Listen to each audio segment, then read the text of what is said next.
In the beginning, God formed Adam's body from the ground, breathed the neshama into him, and he became a living nefesh. The soul is the essence of our being, and the breath of lives in the body is the first component of it. When your parents conceived you and your body was formed in the womb, you received character traits from each of them and from their ancestors. This is why we innately do things that our parents do. It is not just learned behavior, because it occurs even in the cases of children who are separated from their parents at birth. Once you come out of the womb, your body is uniquely yours, and it contains your entire being. Let me show you what I mean when I say this. One woman named Claire Sylvia came out of heart and lung transplant surgery craving beer and chicken nuggets. She tracked down her donor's family and found out he was killed in a motorcycle accident and was carrying an uneaten box of KFC chicken nuggets when he died. She wrote a book called Change of Heart about her experience and went on to become a best-selling author. And Claire's experience is not a one-off scenario.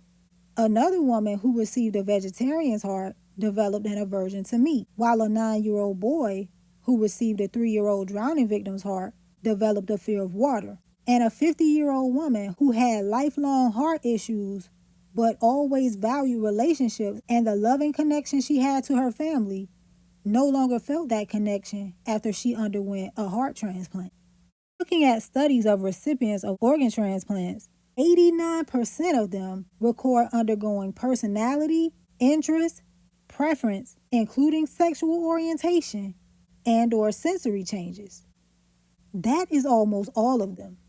In the case of heart transplants, some of them even report vivid dreams or flashbacks to memories of the donor's life. The soul is in the blood. And despite how common blood transplants are, this effect is not well studied in people who receive them. But in the one study that did examine a small sample of 7 people, 3 reported personality and value changes. Your life story is written in your body. It is the book of your life. So in receiving other people's body parts and blood, you become like them, or vice versa. This is what Yeshua taught in John 6 and at the Last Supper. There is also a second component to the soul, the mind. The greatest commandment is, Hear, O Israel, Yahuwah our God is one Yahuwah. And thou shalt love Yahuwah thy God with all thine heart, and with all thy soul, and with all thy might. And these words which I command thee this day shall be in thine heart. In our Greek philosophy, the mind is the center of thought and intellect, and the heart is the seat of emotion and desire.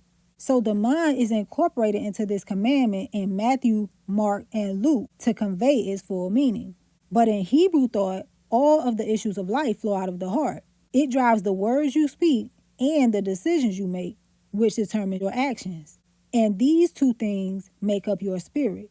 Your spirit can be transferred to someone else through your words and the things they see you do. And since the heart is deceitful above all things when left unguarded, as a rule, you do not want someone else's spirit, nor should you want your own for that matter. Of course, we all have different personality traits and characteristics that make us unique. But as children of God, the only spirit we should want residing in us is God's spirit, because His spirit is life. This is why it is so important for us to test every spirit to see if it be of God. There are 2 things that we need to know to guard our heart and inherit eternal life. We need to know Yahuwah, the one true God, and we need to know Yeshua Mashiach, whom He has sent. Since they are one, if we know one, we know the other. So we can recognize whether or not they are in the people we encounter. When we first come to God, we are like babies in the womb, learning to recognize the voice of our Father. In this part of the journey, we may find ourselves laying out the fleece like Gideon. A lot. By laying out the fleece, I mean asking God for a specific sign as an answer to a question, or to confirm that something we heard that we think was from Him was truly from Him. And as we continue to grow, God holds our hand and keeps us very close to Him to ensure that we are safe. He tells us to stay away from things that might confuse us or lead us astray, and leads us to other things that will aid in our growth. This is a very comfortable time, and during this time, we get to know God, just as children get to know their parents. Most children know if their parents are going to let them do certain things or not, and as teenagers and adults, Many of us can tell you exactly what our parents' response will be in different situations. The same goes for our partners, close friends, and sometimes even our coworkers. This is because we have spent enough time around these people to know how they think, respond, and react. As we spend time with God through His Word, we get to know His ways. And because God is constant, He treats us the same way He treated His children in His Word. So their stories become our story.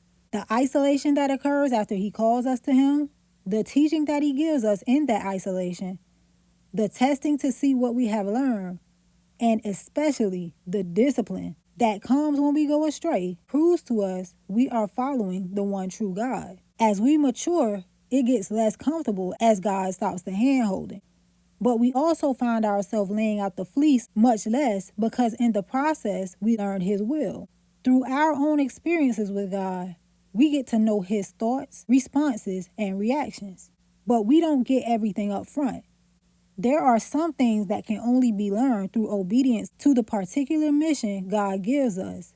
And it is in the fulfillment of that mission that His thoughts become our thoughts. Throughout the course of life, many of us find that we have become just like our parents.